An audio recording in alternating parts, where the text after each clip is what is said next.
उठते थे, पाँव को दाहिने में लपेट लिया और खड़े हो जाते। अब 3 महीने एक तरह चला। दूसरा महीना आया, दूसरा महीना 6 दिन का अंतर दिए। 6वें महीने अब आया पंचम महीना। पंचमे मात्यानुप्राप्ते जितत्वातो निपात्मजा ध्यायनं ब्रह्मपदैकेन तानुरित्वा चला। 5वां महीना आया। 5वां महीना में ध्रुव महाराज जी श्वास को रोक करके बंद कर लिए और अखंड व्रत प्रारंभ हो गया। खाना पीना सब बंद। 5वें महीने इतना बड़ा ध्रुव महाराज जी का अखंड व्रत चला कि आज ध्रुव के तेज के कारण सूर्य की रश्मियां भी बंद हो गई हैं। हवा पानी चलना बंद हो गया। देवता लोग परेशान भगवान नारायण के पास जाकर के पहुंचे, कहे प्रभु त्राहिमाम। कौन भेजा है? भगवान ने कहा कि क्यों परेशान हो? कहते हैं प्रभु हवा पानी प्रकाश सब बंद हो गया। भगवान ने कहा घबराइए नहीं, वो मेरा परम भक्त ध्रुव महाराज जी तपस्या कर रहे हैं। भगवान अपने गरुड़ पर बैठे हैं। गरुड़ पर बैठ करके ध्रुव महाराज जी यहाँ पर तपस्या कर रहे हैं। वहां पर भगवान ने आए हैं। अब भगवान के आने के बाद सुखदेव जी कहते हैं राजन परीक्षित, ध्रुव महाराज जी को पता नहीं चला। जब भगवान ने दाहिने कपोल में अपने संग को सटकरा दिया, नेत्र खुला। नेत्र खुलते हुए भगवान के सुंदर स्वरूप झांसी का दर्शन किया। सुखदेव जी कहते राजन परीक्षित, गोविंद का मिलन तो हो गया। परीक्षित जी हंस रहे हैं। परीक्षित जी के हंसने का कारण यह होता है कि कथा के माध्यम से, सत्संग के माध्यम से आज भगवान की दिव्य झांकी का दर्शन हो गया। ये 6 महीने का प्रभाव नहीं है, ये पहले का प्रभाव है। संतों के सानिध्य में सत्संग कथा भागवत के ही माध्यम से आज भगवान नारायण का दर्शन हुआ। आज जब भगवान का दर्शन हुआ, नेत्र खुला, पर ध्रुव महाराज जी को कहीं से स्तुति करने का अभी तो अनुभव था नहीं। भगवान के चतुर्भुजों का दर्शन किया। शातम विवचंतमद्वैतम हरिर्ज्ञाततरवत्यदेवत्येता कृतांजलिर्ब्रह्ममयेन कंबुनां हर्तनं बालकृपया च कपोले। भगवान ने स्पर्श करा दिया। अजय भगवान ने स्पर्श करा दिया तो बड़ा ही सुंदर स्तुति किया।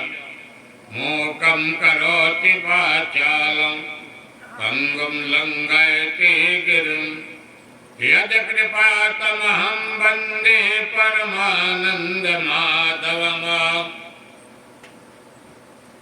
जहाँ माधव का दर्शन हो गया, सुखदेव जी कहते परीक्षित जी गीते प्रसंग को महामुनि मैत्रेय जी विदुर जी को सुनाया है।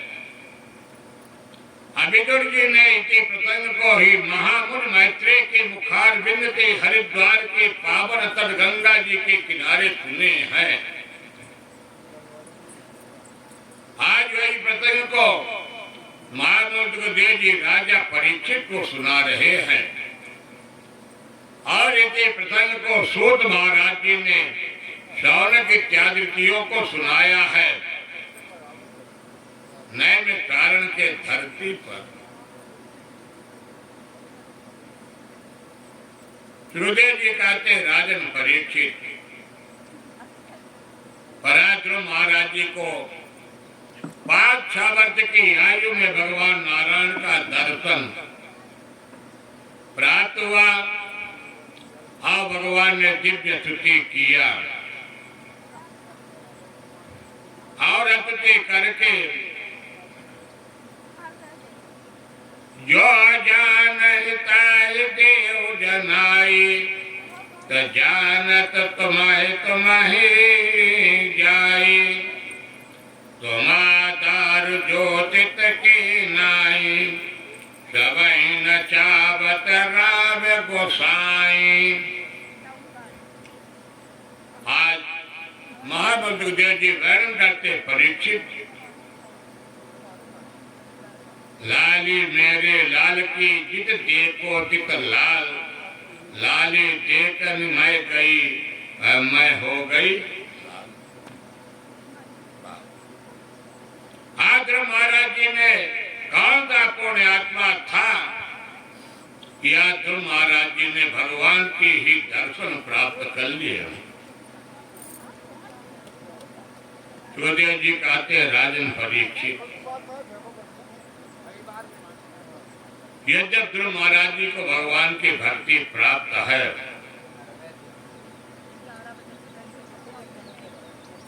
पर्याप्त तो पैदा होता। तो ध्रुव महाराज जी तो वास्तव में गए थे राजगद्दी के चक्कर में, गोद में बैठने के चक्कर में गए थे। भगवान ने नाना प्रकार के लालच भी दिया। और देखिए सुखदेव जी कहते हैं राजन परीक्षित, बिना राजगद्दी भोगे अनन्य भक्ति कैसे मिल सकती है, क्योंकि मन में तो कामना राजगद्दी की ही थी। अब बिना राजगद्दी की भगवान नारायण मिल नहीं सकते।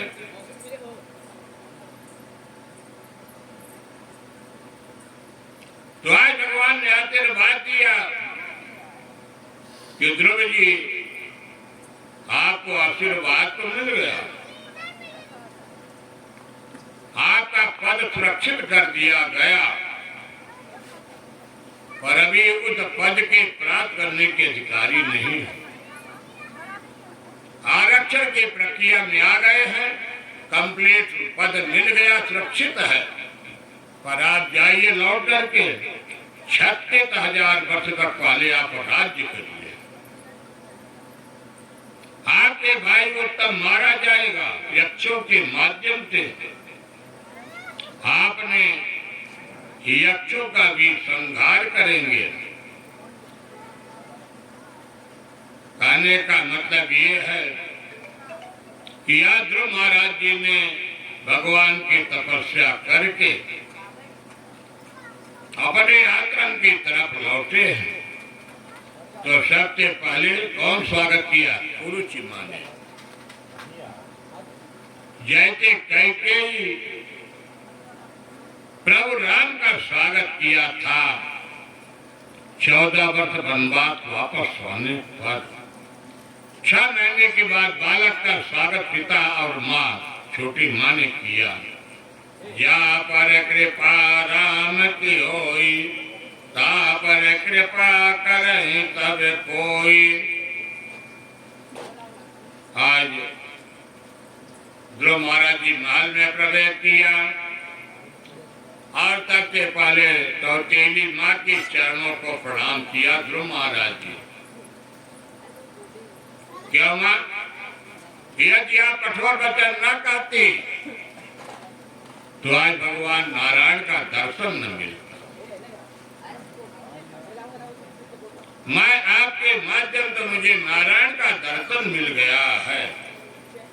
इसके बाद ध्रुव महाराज जी अपने पिताजी को चरण वंदन किए, फिर महाराज ध्रुव जी अपने माँ को चरण वंदन किए।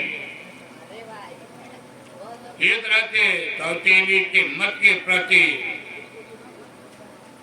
यदि आपका अनुराग ना होता, ये दर्शन न मिलता। उदय जी कहते राजन परीक्षित, उदित में ध्रुव महाराज जी को राजगद्दी दे दिया गया। उत्तानपाद अपनी पत्नियों को लेकर के जंगल में तपस्या करने के लिए चलते हैं। ध्रुव महाराज जी ने 36,000 वर्ष तक राज्य किया है। सूर्य जी कहते राजन परीक्षित, मृत्यु भी सीधे कोई स्वर्ग नहीं जा सकता। ये तो ध्रुव महाराज जी जाने लगे हैं। उदित में मृत्यु आगमन हुआ। मृत्यु के सिर पर पैर रख करके ध्रुव महाराज जी ने जाकर के अपने धाम को पधारते हैं। ध्रुव महाराज जी के मन में जिज्ञासा हुई कि मेरी माँ, पार्षदों ने दिखाया ध्रुव जी आपकी माँ का पहले ही विमान आगे आगे जा रहा है। इस तरह से ध्रुव महाराज जी ने आज सूर्य जी कहते राजन परीक्षित, यह किसका असर है? सत्संग की असर है, भगवान की कथा का असर है। संतों के आशीर्वाद से ही एक रहते आज भगवान का सत्संग भी मिला, दर्शन भी मिला। ध्रुव महाराज जी उत्तम गति को भी प्राप्त कर लेते हैं। बोले वृंदावन बिहारी लाल की जय, भागवत भगवान की